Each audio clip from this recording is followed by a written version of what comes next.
இன்றைக்கி வந்து சூப்பராக வந்து ஒரு தாளிச்சோறு தான் செய்ய போகிறேங்க.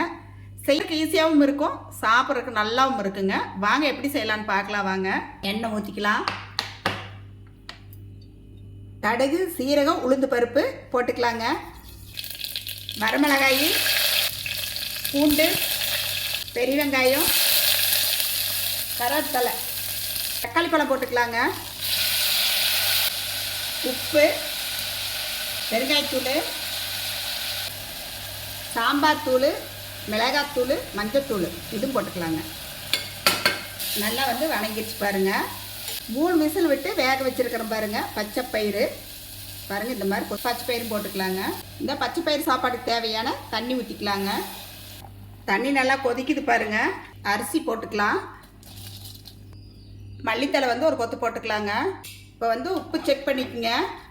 ஒரு 3லேருந்து 4 விசில் விட்டுறலாங்க. விசில் போயிடுச்சுங்க, எடுத்து பார்த்துக்கலாம். இருக்கு பாருங்கள், தான பச்சை பயிறு சாதம் எவ்வளோ நல்லா இருக்குது பாருங்கள்.